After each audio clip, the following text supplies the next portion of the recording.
और अब यूपी से बढ़ते हैं महाराष्ट्र की सियासत की ओर। आपको बता दें कि महाराष्ट्र के सीएम उद्धव ठाकरे की सेहत को लेकर बीजेपी ने सवाल खड़े किए हैं। बीजेपी कह रही है कि उद्धव मुख्यमंत्री पद संभालने के लिए फिट नहीं है, लिहाजा उनकी जगह किसी और को इस पद पर बैठाना चाहिए।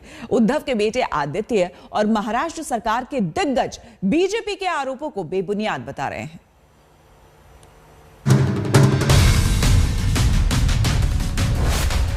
क्या उद्धव ठाकरे की सेहत खराब है?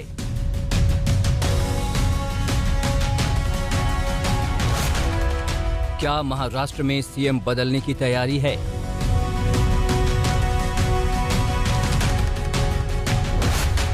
क्या आदित्य ठाकरे महाराष्ट्र की कुर्सी संभालेंगे?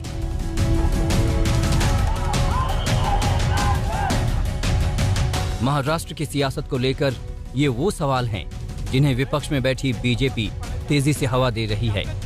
बुधवार को महाराष्ट्र विधानसभा के शीतकालीन सत्र की शुरुआत हुई, लेकिन मुख्यमंत्री उद्धव ठाकरे सदन में नहीं पहुंचे। कानाफूसी का दौर पहले से चल रहा था। सत्र के पहले दिन सीएम की गैर हाजिरी पर सवालों का शोर तेज हो गया, तो कैबिनेट मंत्री और उद्धव के बेटे आदित्य ठाकरे को खुद सामने आकर सफाई देनी पड़ी।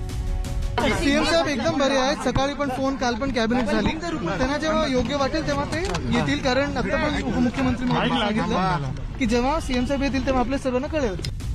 दरअसल उद्धव ठाकरे 10 नवंबर से सार्वजनिक तौर पर दिखाई नहीं दिए हैं। 10 नवंबर को ही वो सर्वाइकल स्पॉन्डिलाइटिस की सर्जरी के लिए अस्पताल में भर्ती हुए थे। 2 दिसंबर को उद्धव ठाकरे डिस्चार्ज हुए। उद्धव की सेहत के चलते विधानसभा का शीतकालीन सत्र नागपुर की जगह मुंबई में बुलाया गया, लेकिन शीत सत्र के पहले दिन उद्धव कार्यवाही में शामिल नहीं हुए। ऐसा है कि वो बीमार है, थोड़ी बीमारी थोड़ी चिंताजनक है, तो उन्होंने ये जिद नहीं रखनी चाहिए तबीयत को ठेस पहुंचाकर कि मैं जाऊं। सिर्फ उन्होंने किसी को चार्ज देना चाहिए। सदन में कौन है, तो सदन में यदि उनको राष्ट्रवादी और राष्ट्रीय कांग्रेस पर भरोसा नहीं है, और स्वाभाविक भी है, उनकी परंपरा ऐसी है, उनके पार्टी में किसी पर भरोसा नहीं है, तो अपने बड़े लड़के को दे चार्ज, आदित्य ठाकरे को। तो नहीं दे रहे तो आदित्य पर भी विश्वास नहीं है क्या? तो इस प्रकार से तबीयत के साथ उन्होंने एक दूसरे से छेड़छाड़ नहीं करनी चाहिए, और तबीयत अच्छी नहीं है तो उन्होंने आराम करना चाहिए, सिर्फ किसी को चार्ज देना चाहिए। महाराष्ट्र बीजेपी के नेता उद्धव की सेहत के बहाने सरकार की स्थिरता पर सवाल खड़े कर रहे हैं। गठबंधन के तीनों दलों के आपसी टकराव की खबरों के बीच हाल ही में मुंबई दौरे पर अमित शाह ने भी ये कहकर तंज कसा था कि उद्धव ठाकरे गायब हैं, लेकिन डिप्टी सीएम अजित पवार समेत अगाड़ी सरकार के सारे दिग्गज नेता यही कह रहे हैं कि सरकार में सब ठीक ठाक है और उद्धव ही उनके मुख्यमंत्री हैं। मुंबई से कमलेश सुतार के साथ आज तक ब्यूरो। और अब एक और बड़ी खबर उत्तर प्रदेश के मेरठ से आपको बता दें, प्रधानमंत्री नरेंद्र मोदी ने पिछले दिनों मेरठ के सोतेगंज इलाके में वाहन चोर गैंग पर योगी सरकार के एक्शन का जिक्र किया था। चोरी का वाहन काटने वाले इसी गैंग के एक बड़े गैंगस्टर की करीब 3 करोड़ की संपत्ति कल पुलिस ने सील की है।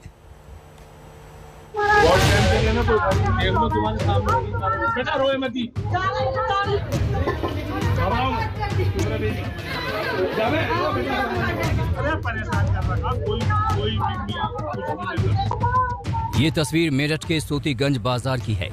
कुख्यात वाहन चोर गैंग के बड़े सरगना इरफान उर्फ राहुल काला की 4 मंजिला इमारत को पुलिस सील कर रही है। क्षेत्र के सभी निवासी ध्यान दें। इरफान उर्फ राहुल काला,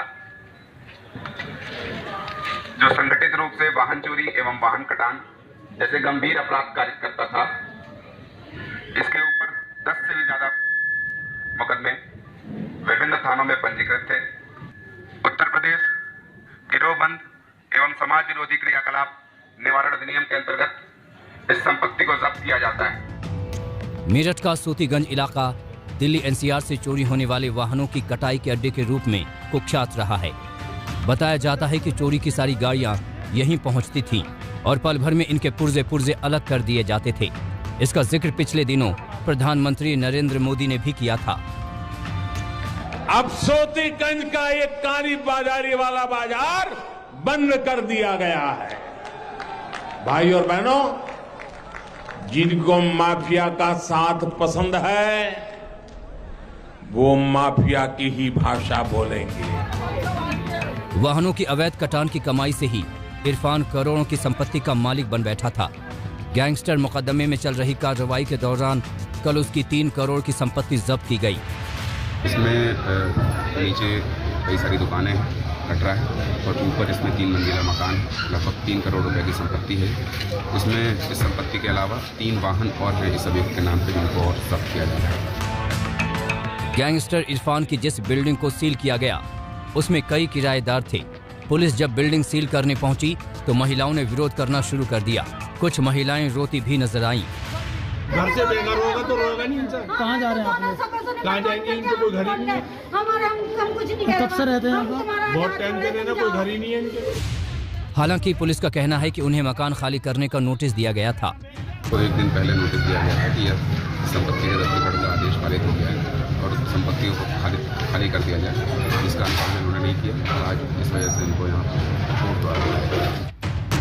वाहनों की कटाई के लिए कुख्यात सोतीगंज बाजार से पुलिस अब तक 55 करोड़ से अधिक की संपत्ति जब्त कर चुकी है।